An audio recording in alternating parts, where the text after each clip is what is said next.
দেশের টেলিযোগাযোগ খাতে স্থানীয় বিনিয়োগের পাশাপাশি বিদেশিদের আকৃষ্ট করার ঘোষণা দেয় অন্তর্বর্তী সরকার। এজন্য ক্ষমতার শেষ দিকে এসে অনুমোদন দেওয়া হয় টেলিকমিউনিকেশন নেটওয়ার্ক ও লাইসেন্সিং নীতিমালা, যাতে শুরু থেকেই আপত্তি ছিল দেশীয় বিনিয়োগকারীদের। বিএনপির নির্বাচনী ইশতেহারেও তথ্য প্রযুক্তি খাতে ডিজিটাল সার্বভৌমত্ব গড়ে তোলার প্রতিশ্রুতি দেন দলটির প্রধান তারেক রহমান। এজন্য বাড়তি তাগিদ দেওয়া হয় টেলিযোগাযোগ অবকাঠামোর মতো গুরুত্বপূর্ণ বিষয়কে, কিন্তু তা বাস্তবায়ন না হয় অসন্তুষ্ট খাত সংশ্লিষ্টরা।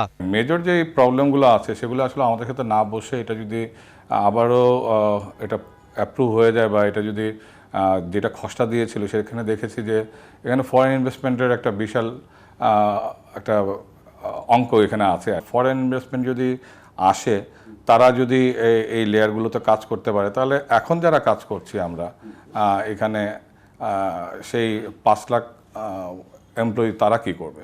তো আমাদের কাছে এইটা একটা বিশাল, কারণ আমাদের থাকা না থাকার প্রশ্ন চলে আসতেছে। এখন পর্যন্ত সরকারের আপনি আইসিটি প্রায়োরিটি এগুলো যদি দেখেন, সেই প্রায়োরিটির মধ্যে টেলিকম পলিসি বা আইসিটি পলিসি কিন্তু এখন পর্যন্ত আমরা কোনো অ্যাক্টিভিটি, কোনো কর্মকাণ্ড বা কোনো কথার মাধ্যমে এখন পর্যন্ত আমরা দেখি নাই। নতুন নীতিমালায় বিদেশি মোবাইল অপারেটরদের ব্যবসার পাশাপাশি অবকাঠামো খাতে বিনিয়োগের সুবিধার বিধান রাখা হয়েছে, যা পুরোপুরি নিষিদ্ধ করা হয় দেশি বিনিয়োগকারীদের জন্য, যা কিনা সংকুচিত করতে পারে স্থানীয়দের ব্যবসার সুযোগ। তাই আসছে বাজেটের আগে বিষয়টির সমাধান চান খাত সংশ্লিষ্টরা। বাতিলের আগে সরকার অবিলম্বে এই যে তার অ্যাডমিনিস্ট্রেশনের যে পোস্টগুলো চেঞ্জ করা দরকার সেটা তারা করবে এবং তাদেরকে দৃঢ় নির্দেশ দিবে যে আগামী 15 দিন, 30 দিন, 45 দিনের মধ্যে রিলেভেন্ট সমস্ত stakeholder including general people তাদের সাথে কথা বলে তারা আরেকটা ড্রাফট পলিসি পেশ করবেন। তারপর সেটা নিয়ম অনুযায়ী যদি সংসদে যেতে হয়, সংসদে যেয়ে সেটাকে র্যাটিফাই করে এই পুরনো যে পলিসিটা তত্ত্বাবধায়ক সরকার করে গিয়েছিল, যেটা আমাদের দেশের জন্য একটা আমি মনে করি হুমকি স্বরূপ, সেটাকে পরিবর্তন করবেন।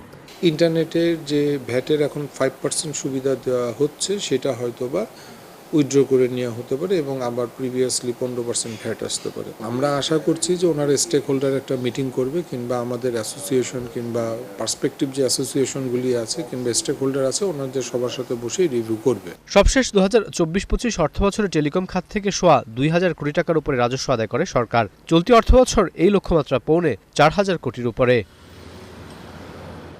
রাকিব আল জাবেদ, 71, ঢাকা।